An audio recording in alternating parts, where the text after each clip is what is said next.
What's up guys, it's Eli here back again with another video, and I have a good one for you, and this is really going to help you guys who just starting out trying to understand photography and how photography works and what gear you're using, and that's lenses. Lenses are a very critical part on how you work around with photography or even videography, just trying to get a certain image and look. And the ergonomics of how they work and understanding the mechanisms is very important, and the physics behind them. So let's hop into this video.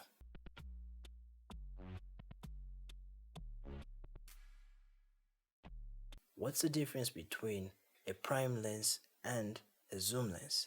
There's a huge difference. It's a night and day situation here.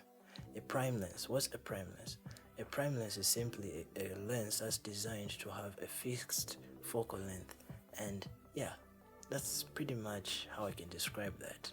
But there's gonna be other things that are gonna actually maybe favor you to use a prime lens over a zoom lens, because a zoom lens actually has a variable um, focal length, so it changes. For example, if you're using a kit lens, I'll talk about a kit lens because that's what most of us, if you're using a DSLR camera or a mirrorless camera, and that's what it came with from factory in the box, you're going to have variable focal lengths on your lens, and that's a number that can say 18 to 55.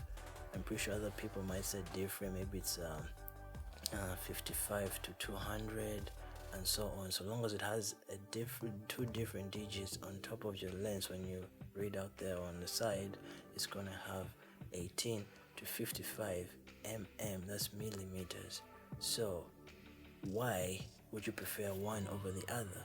Because yes, you might hear zoom and you hear, well, why do I need to buy a prime lens and buy a 50, a 35, a 80, all those different lenses? Why can't I just buy one? Because lenses are bloody expensive.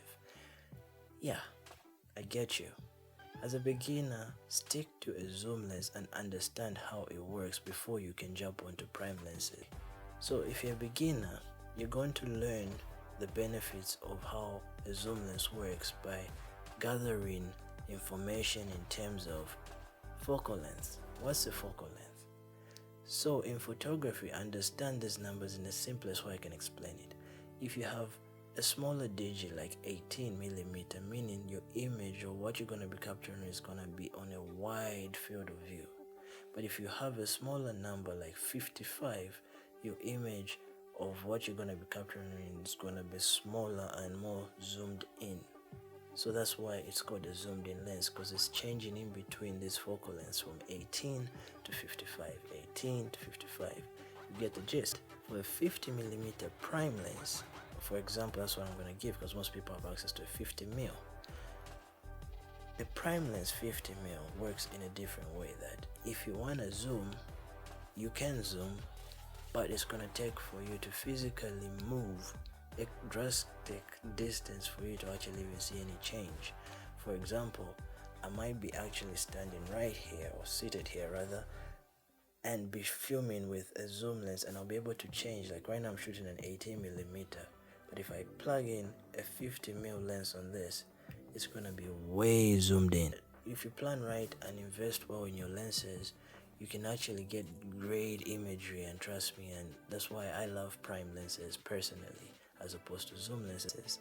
Like the 18 to 55, I'll give it as an example. It has a variable aperture, so meaning its aperture widest it can open up to is 3.5 all the way to 3 to 5.6, and this entails that if you're shooting wide focal length of 18 millimeters, you're gonna get enough light to vary between 3.5 all the way to 4, 5.6 and above to 12, 32. I'm not sure how high these lenses go, but if you're using 55, you're only stuck to 5.6. That's the lowest you're gonna go. And if you're one of those suckers who wanna enjoy the creamy, blurred out background, yeah, that's not gonna work out for you. You definitely have to break the bank for the more expensive lenses, and those expensive. And then if you feel like you need to upgrade and jump the gun to start purchasing prime lenses, because trust me, your game with photography is going to change. Your images will look different because now you've understood what focal lengths you're comfortable shooting. If you only prefer to shoot at minimum of 28 mil or 24 mil, you get those focal lengths because you know what you are doing. And there's benefits where this specific lenses work. Like for example, if you're shooting an event like a wedding, you need to decide what do you want to shoot with, because if it's a run and gun and you need to capture everything in a moment, you don't have time to switch lenses. Zoom lenses will help you out there. But if you have all the times and you've planned out your event, like you're doing like fashion photography event of some sort where you have your models, you know, your talents are everywhere, you tell them, oh, this is what we have planned out. We'll be shooting, let's say in the street, we're going to be shooting at the park, we're going to be shooting in a bus and all that stuff. You have all that planned out and you can interchange on what lenses you want to use at the moment in time. Understand and know what works for you and you'll be good.